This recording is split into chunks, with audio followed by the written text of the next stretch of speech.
Hey guys, welcome back to the another video of government job channel. So guys, आज के इस video में मैं आपको कंप्लीट जानकारी देने वाली हूँ। जीडीएस में बीपीएम के मतलब ब्रांच पोस्ट ऑफिस में जो इंस्पेक्शन होता है, स्टैंडर्ड इंस्पेक्शन, उसमें जो क्वेश्चनरी पूछे जाते हैं, तो उसमें अभी एक revision of standard inspection questionnaire के बारे में एक न्यू नोटिफिकेशन जो है वो जारी कर दी गई है डिपार्टमेंट में। तो गाइस, वो क्या होती है और उसके बारे में और क्या जानकारी इस नोटिफिकेशन में दी गई है, उसके बारे में कंप्लीट डिटेल में जानकारी मैं आपको इस वीडियो में देने वाली हूँ। तो प्लीज वीडियो को लास्ट तक देखते रहिएगा। तो गाइज, ये जो कंप्लीट नोटिफिकेशन है ये government of India, ministry of communication, department of post की तरफ से जारी करवाई गई है, जो कि है इंस्पेक्शन यूनिट के बारे में।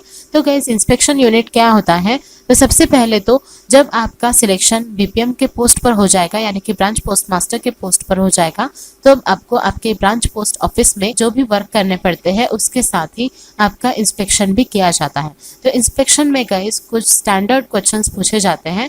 तो उन क्वेश्चंस के जो आंसर्स होते हैं उसके बारे में, उनको आपसे क्या चाहिए होता है उसके बारे में कंप्लीट डिटेल में इसमें जानकारी उन्होंने बताई है। तो सबसे पहले उन्होंने कहा है कि ये जो कंप्लीट नोटिस है उसमें उन्होंने revision of standard inspection questionnaire के बारे में, ब्रांच पोस्ट ऑफिस के बारे में बताया। तो guys, the standard inspection questionnaire of branch post office and supplementary questions there on circulated by this office letter number and dated on 15/4/2021 respectively with respect to question number 36 of branch post office inspection questionnaire is ordered to be revised as under with the immediate effect। तो guys, उन्होंने यहाँ पर ये बताया है कि जो inspection के दौरान आपको स्टैंडर्ड क्वेश्चनरी पूछी जाती है ब्रांच पोस्ट ऑफिस में, तो उसमें कुछ क्वेश्चंस है जिसके एक लिमिटेड आंसर्स आपसे चाहिए होते हैं। तो वो है क्वेश्चन नंबर 36। तो ब्रांच पोस्ट ऑफिस में इंस्पेक्शन जो किया जाता है गाइज, तो जितने भी कैंडिडेट्स बीपीएम के पोस्ट पर कार्य करने वाले हैं उनके लिए बहुत ही ज्यादा इंपॉर्टेंट है, क्योंकि गाइज जब भी आप आपका वर्क कर रहे हो किसी भी पोस्ट ऑफिस में, किसी भी ब्रांच पोस्ट ऑफिस में,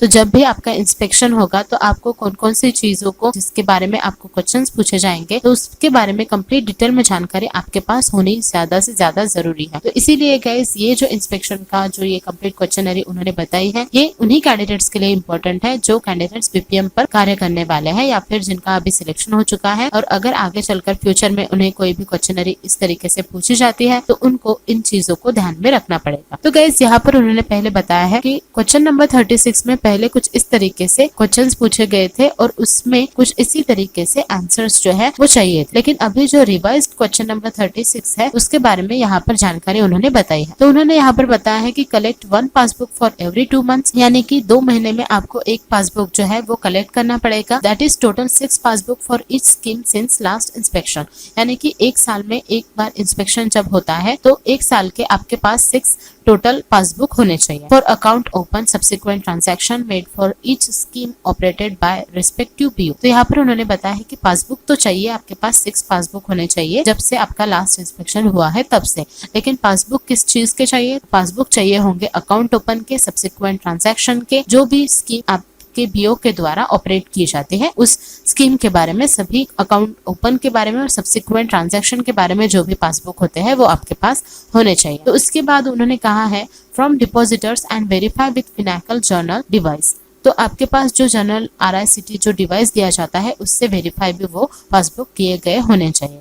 इन case not able to collect the passbook issue for verification of balances for such accounts also ensure that first page entries and initial deposit in the passbook are not altered, overwritten, erased. उसी के साथ आपको ये भी ध्यान में रखना पड़ेगा कि जो आप पासबुक यूज कर रहे हैं उस पासबुक में आपने वेरिफिकेशन तो किया हुआ होना चाहिए, उसी के साथ उसमें जो बैलेंस है वो भी आपको वेरीफाई करना पड़ेगा, और उसके जो फर्स्ट पेज की एंट्री होती है उस पर कोई भी तरीके से वो ओवर रिटर्न या फिर इरेज नहीं चाहिए या फिर अल्टर्ड भी नहीं चाहिए। तो यहाँ पर उन्होंने नोट में ये भी बताया है कि in case number of accounts open under any scheme is less than prescribed above, all accounts under the particular scheme open since last inspection are to be verified. जितने भी आपने अकाउंट्स ओपन किए हैं तो उन सभी स्कीम्स के account आपके पास वेरीफाई किए हुए होने चाहिए। उसी के साथ उन्होंने ये सेकंड पॉइंट भी यहाँ पर जोड़ा है जिसमें उन्होंने बताया है if any passbook which has been verified in the last year inspection is are verified during current year inspection, the reasons for verification of same passbook is are to be mention in the inspection report. तो अगर same passbook पिछले साल भी inspection में inspect किया गया था, verify किया गया था और इस साल के इंस्पेक्शन में भी वही पासबुक वेरीफाई किया जा रहा है फिर से, तो उसके जो रीजंस होते हैं वो आपके सेम पासबुक में लिखे हुए होने चाहिए और आपके इंस्पेक्शन रिपोर्ट में भी उसका मेंशन किया हुआ होना चाहिए। तो इसके बारे में गाइस आपको जानकारी रखनी पड़ेगी और सभी जो यहाँ पर डिटेल में बताया गया है उसके बारे में भी आपको कम्प्लीटली उसके बारे में पता होना चाहिए आपके पासबुक के बारे में। तो ये आपके इंस्पेक्शन के बारे में कुछ क्वेश्चनरी थी जिसके बारे में आपको कंप्लीट डेटा जो होता है वो आपके पास रखना पड़ेगा। और ये सभी जीडीएस के बीपीएम के ऊपर जो भी कैंडिडेट्स कार्य कर रहे हैं उनके लिए बहुत ही इंपॉर्टेंट होता है गाइस, क्योंकि आप सभी को पता होगा कि इंस्पेक्शन में कितनी चीजों का आपको ध्यान रखना पड़ता है। तो गाइस आई होप कि आपको ये क्वेश्चंस के बारे में कंप्लीट जानकारी मिल गई है। और अगर आपको इस वीडियो के डिटेल्स के बारे में और कंप्लीट वीडियो के अपडेट के बारे में अगर अच्छा लगा हो तो आप वीडियो को लाइक कीजिए, शेयर कीजिए और अगर आप हमारे चैनल पर न्यू है तो जल्दी से चैनल को सब्सक्राइब कर लीजिएगा ऐसे ही न्यू अपडेटेड कंटेंट्स के लिए। Thank you all. पूछा गया था X square upon Y Z. तो ऐसे सवालों को करने के लिए देखिए एक तो बेसिक ट्रिक है, एक तो लाइक और शेयर ठोक दीजिए, महाकाल का दबा के लाइक और शेयर ठोक लीजिए। पूरा साल मेहनत करता हूं आपके लिए बेटा, ऐसा नहीं चलेगा, ऐसा नहीं।